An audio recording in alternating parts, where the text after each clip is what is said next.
My sincere condolences to anybody that paid money for the Jake Paul versus Ben Askren fight. I've never taken hardcore drugs in my life, but I imagine that the event on Saturday is the closest that I'll get. With the kind of acknowledgement and reputation that boxing has in 2021, this event didn't help. Jake Paul's opponent was, without a doubt, his biggest test yet inside the boxing ring, facing off against a man who doesn't box whatsoever. He's a world champion wrestler. That would be like if they had a douche-off and the rules explicitly state that you can't act like Jordan Belfort for one single day of your entire life. Jake Paul wouldn't stand a fucking chance. I'm sure with all the buzz that this fight created that more people are going to want to learn about this Jake Paul fellow. He seems like a nice young man, so naturally, you might want to check it out and see what all the hype is about. And that's exactly what this fight showed, that Jake Paul is an expert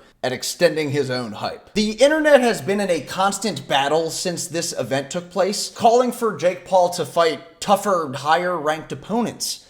And yes, that's exactly what he wants. So it's up to you. If you don't want Jake Paul to have any more of this unwanted attention, click that subscribe button, so that when I blow up on YouTube, I can challenge Jake Paul and end this nonsense. I'm 6'5", I've trained in mixed martial arts, and my arms are so lanky that fighting me, it's like a telephone pole being hurled at your face. I also had a brief stint training at Tiger Schulman's karate, and a lot of people thought that we were related because our names were so similar. So in the rare case that I lose the fight, I can just shamelessly use nepotism to get the ruling overturned. Anyway, Jake Paul faced off against Ben Askren, or as announcer Michael Buffer would say, Ben Askew. Ben Askren is the guy that got knocked out by Jorge Masvidal in only 5 seconds back in 2019, which actually went down as the fastest knockout in UFC history,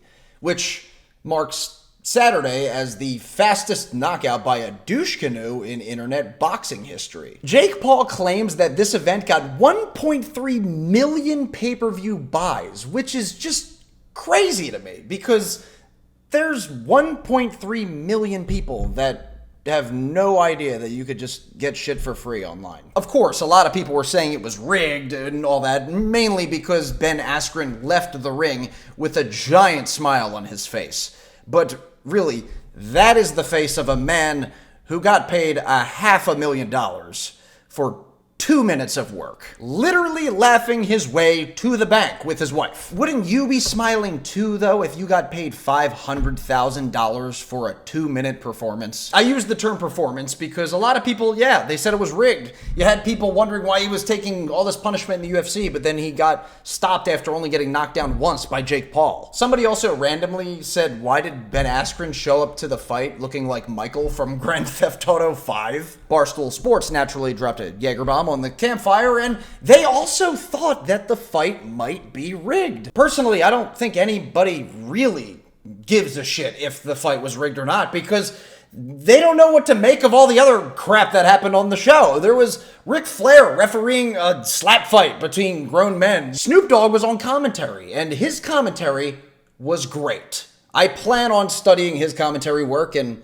hopefully implementing some of his vernacular into my own casting. The commentary was awful. All right, let's be real. It was horrible. And you really could have given the booth to a lawnmower and it would have been like ASMR in comparison to what we got. And luckily, we even had some fight experts on the commentary team, such as Mario Lopez, Pete Davidson, and a couple of TikTok stars whose names I don't know because that's when I chose to stop reading the article. But honestly, the best part of the entire event that even made it somewhat palpable was Pete Davidson. He did not give a fuck. He shit on this entire thing. while it was happening in real time. He even stirred shit up between Ben Askren and Jake Paul before their fight. First, he went to Ben Askren's locker room and then talked a bunch of shit on Jake Paul about how nobody likes him, even celebrities don't like him, and that he can't wait for him to kick his ass. Then Pete Davidson goes to Jake Paul's locker room and pretty much says the exact same stuff. He